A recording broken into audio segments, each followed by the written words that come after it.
келесі әдебі ат-таассур, әсерлену. Құранды оқыған кезде сонымен әсерлену. Құранда қайғы аяттары бар, тозақ иелері, олардың қалай жанып жатқаны, қалай қиналатыны.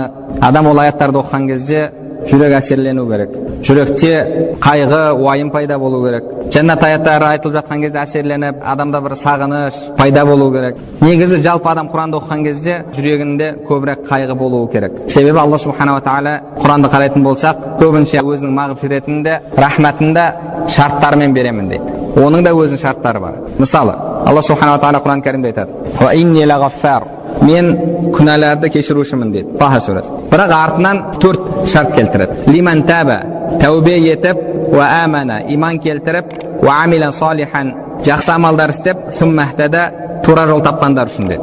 Яғни Алла субханала тағаланың рахма, мейірімі, оның да шарттары бар. Шарты тәубе ету, жақсы амалдар істеу, Аллаға иман келтіру, тура жолда болу. Вал аср, иннал инсана лафи хуср, адам зиянда. Кімдер ол зияндан шығады? Иллаллазина аману, иман келтіргендер, ва амилус салихат, ізгі амалдар істегендер, ва тавасау бил хақ, ақиқатты бір-біріне өсиет еткендер, ва тавасау бис сабр, бір-бірін сабырлыққа шақырғандар. Қарайтын болсақ, Алла субханала тағала көп жерлерде шарттар қояды. Адам Құранды оқыған кезде сол үшін жүрегінде әсерлену болу керек, жүректе қайғы болу керек. Имам Хасан аль-Басри рахмаһуллах айтады: қандай да бір пенде Құран оқыса дейді, мину бихи, оған иман келтірген халде, илля касура хузнуху ва қалла фараху, ва касура букауху ва қалла дахику, ва касура насабуху ва шуғулуху ва қаллат рахату ва баталату. Сол күні қайғысы көбейеді, қуанышы азаяды, жылауы көбейеді, күлуі азаяды, жұмысы, амал етуі көбейеді, және рахаттанып жатуы, уақытын бос өткізуі азаят дейді.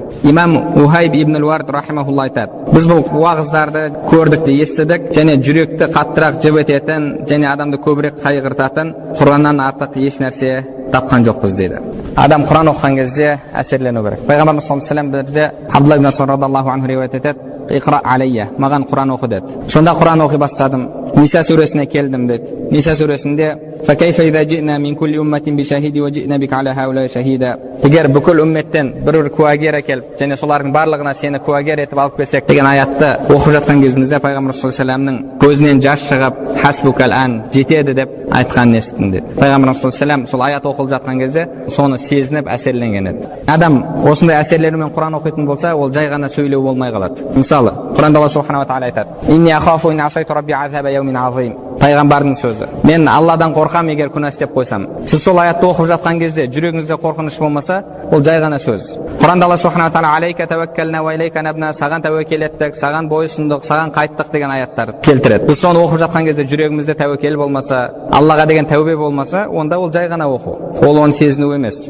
Вала насбиранна ала ма азайтумуна, муъминдердің сөзі: біз сендер келтіріп жатқан зияндарға сабырлық етеміз деді. Егер біздің сол кезде халіміз сабырлық болмаса, бізде сабырлық табылмаса, онда ол жай ғана оқу. Ондай кезде бізге оның пайдасы болмайды, керісінше зияны болады. Алла субханала тағала Құран кәрімде: кабура мақтан индаллахи ан тақулу ма ла тафалун. Сендердің амал етпеген нәрселеріңді айтуларың Алла субханала тағаланың ғазабына, ашуына душар болады деді. Адам Құран оқып жатқан кезде сол сипаттар ол адамда табылу керек.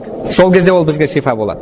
Құранда Алла субханала тағала шифа деді. Мысалы, сізге врач рецепт жазып берсе, сіздің ауруларыңыз бар, сен мына дәріні ішуің керек, мына дәріні мынанша рет қолдануың керек, мына нәрсені жемеуің керек, мына нәрсені істеуің керек деп сізге рецепт жазып берді. Сіз соған амал етудің орнына күнде таңертең аласыз да, так, врач маған жазып берді, мен 3 рет мына дәріні ішуім керек екен, мынаны бүйтуім керек екен деп оқып қойсаңыз да, артынан сауабын бағыштап қойып жүре берсеңіз, сізге оның пайдасы болады ма? Пайғамбар саллаллаху айтқан: әрбір әрпіне 10 сауап бар деп. Ол амал етілген Құран.